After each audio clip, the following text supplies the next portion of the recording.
नमस्कार, स्वागत है आप सभी का। यूपी ट्रिपल एससी से कुछ भर्तियों को लेकर के अपडेट है और इसी के साथ एकलव्य मॉडल आवासीय विद्यालयों में भर्ती के लिए नोटिफिकेशन जारी हुआ है टीचिंग और नॉन टीचिंग पोस्ट के लिए। तो इसमें आपको विस्तार से बताएंगे कि इस भर्ती में किन किन पदों के लिए ये भर्ती होने वाली है, नोटिफिकेशन जारी हुआ है, आवेदन कब से होंगे, एलिजिबिलिटी आदि को लेकर के बात करेंगे। सबसे पहले आप सभी यहाँ पर देख सकते हैं, इसी महीने प्रदेश को मिलेंगे 8,000 लेखपाल। और आप सभी जानते हैं कि अभी डीबी होना है आगे। डीबी होने में कम से कम सवा महीने 1.5 महीने का समय लगेगा। डीबी की डेट अभी आई नहीं है। उसके बाद फिर कम से कम 1.5-2 महीने का समय आप और मान करके चलें फाइनल मेरिट लिस्ट रिजल्ट आने में, और ज्वाइनिंग होते होते कम से कम 5 से 6 महीने का भी समय लग सकता है। तो इसी महीने कैसे मिल जाएंगे 8,000 लेखपाल, ये तो न्यूज़पेपर की खबर है। और ये खबर भी अगर आप देखेंगे जिनके आधार पर बताई जा रही है, उत्तर प्रदेश के राजस्व परिषद के अध्यक्ष संजीव मित्तल का कहना है कि जून के अंत तक प्रदेश को 8,000 लेखपाल मिल जाएंगे, जबकि कम से कम 4 से 5 महीने का भी समय लग सकता है या फिर ज़्यादा भी समय लग सकता है पूरी प्रक्रिया कंप्लीट होने में। फिलहाल में आप सभी जानते हैं कि पेट 2021 से पहली भर्ती है महिला स्वास्थ्य कार्यकर्ता की 92 पदों पर, और अभी तक ज्वाइनिंग नहीं हो सकी, जबकि बाकी की प्रक्रियाएं प्रोसेस बहुत पहले कंप्लीट हो चुकी है। बाकी की न्यूज़ अगर आपको पढ़ना हो तो आप पढ़ लीजिएगा।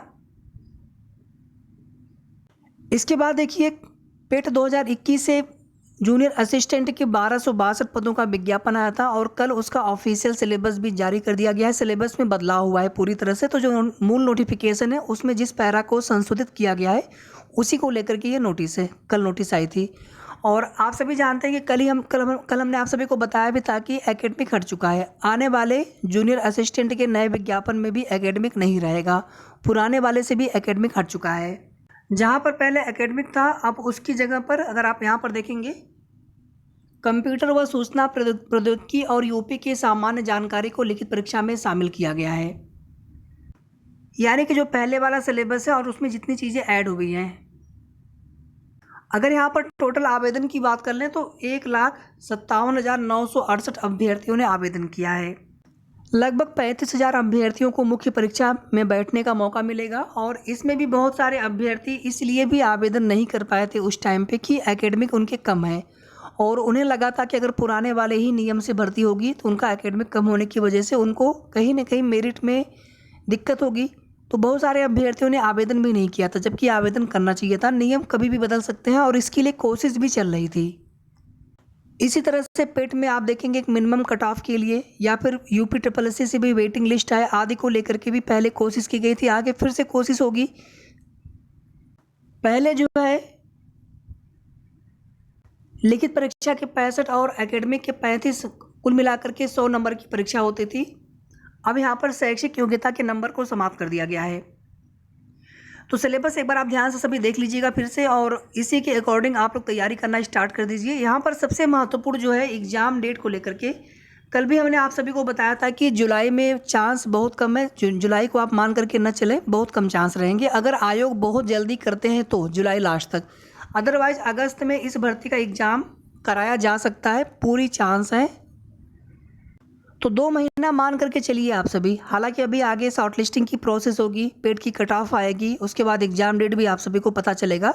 तो इन सब में अधिकतम 1 महीने का समय लगना है, और आप सभी जानते हैं कि एग्जाम डेट से लगभग 1-1.5 महीने पहले ही आपको पता चल पाता है कि कब आपका एग्ज़ाम होना है। तो आप लोग 2-2.5 महीने अधिकतम मान करके चले आपका एग्ज़ाम डेट होने में, आपका एग्ज़ाम डेट आने में या फिर आपका एग्ज़ाम होने में। तो तैयारी आप सभी स्टार्ट कर दीजिए।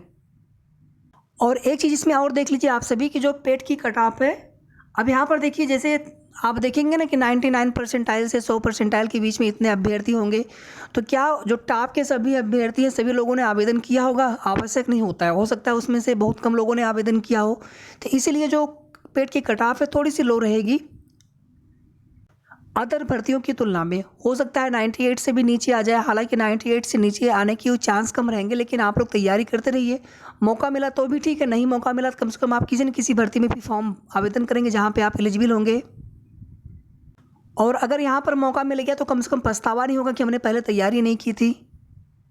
तो इसलिए आप उन सब आंकड़ों पर ध्यान मत दीजिएगा कि 99 से लेकर के 100 के बीच में ही हो जाएंगे इतने अभ्यर्थी, तो 99 से नीचे वालों को मौका नहीं मिलेगा। अरे भैया, सब लोगों ने आवेदन भी थोड़ी किया होगा, बहुत सारे लोगों ने आवेदन नहीं किया होगा। कुछ ऐसी भर्तियां होती हैं जहां टाइपिंग मांगे जाते हैं या फिर अन्य कुछ एलिजिबिलिटी होती है, तो उसमें आवेदन थोड़े कम होते हैं।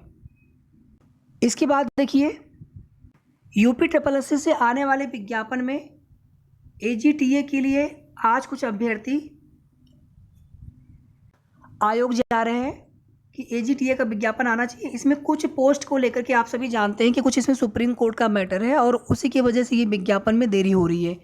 इसके अलावा कनिष्ठ सहायक, एक आप देखेंगे मेडिकल विभाग वाला, कंबाइंड मेडिकल में, और इसी तरह से कुछ और भी विभागों से अधियाचन आ रहे हैं। तो जैसे जैसे उनकी जानकारी मिलती जाएगी आप सभी को उसकी अपडेट देते रहेंगे कि किस भर्ती का विज्ञापन आ सकता है या फिर किस भर्ती के अधियाचन पर काम चल रहा है।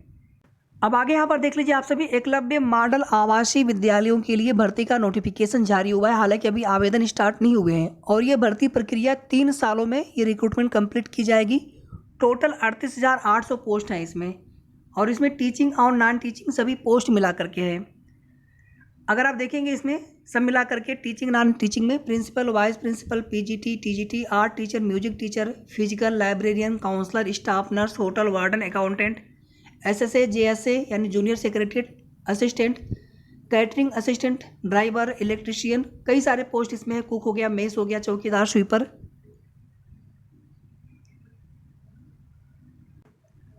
तो अभी ये कुल मिलाकर के एक रूल आया है कि इस तरह से ये भर्ती होगी। अभी भर्ती के लिए आवेदन स्टार्ट नहीं हुए हैं।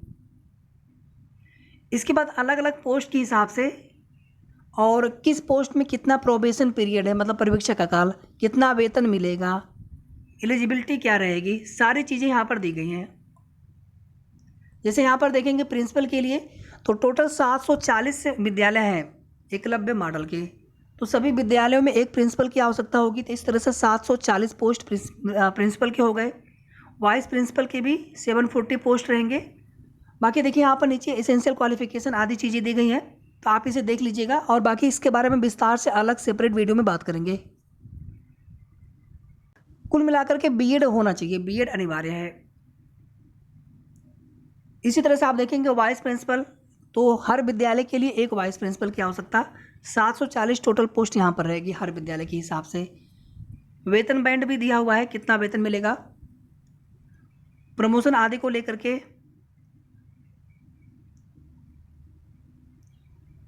फिर आप देखेंगे PGT में टोटल 8,140 पदों पर भर्ती होगी, यानी 11 PGT के टीचर रहेंगे हर विद्यालय के हिसाब से। इसमें भी अलग अलग विषय के हिसाब से है और सभी विषय में जिस विषय के लिए आप आवेदन करेंगे उस विषय से मास्टर डिग्री होना अनिवार्य है, साथ में BEd डिग्री, अगर इंटीग्रेटेड कोर्स नहीं किए होंगे तो। इसी तरह से ये पूरा नोटिफिकेशन है, आप देख लीजिएगा इसे। PGT कंप्यूटर साइंस के लिए, TGT के लिए 8,880 पोस्ट हैं, 12 TGT के टीचर रहेंगे हर विद्यालय के। तो ये भर्ती जो है 3 सालों, अगले 3 सालों में ये रिक्रूटमेंट कंप्लीट किया जाएगा और जब आवेदन स्टार्ट होंगे तो आप सभी को उसकी भी अपडेट दे दी जाएगी। फिलहाल में आपको किसी भी पोस्ट से रिलेटेड अगर आपको कुछ भी क्वेरी हो तो आप कमेंट करके पूछ सकते हैं, एलिजिबिलिटी आदि को लेकर के। बाकी एक सेपरेट वीडियो में इसके बारे में कंप्लीट जानकारी आप सभी को देने का प्रयास करेंगे। धन्यवाद।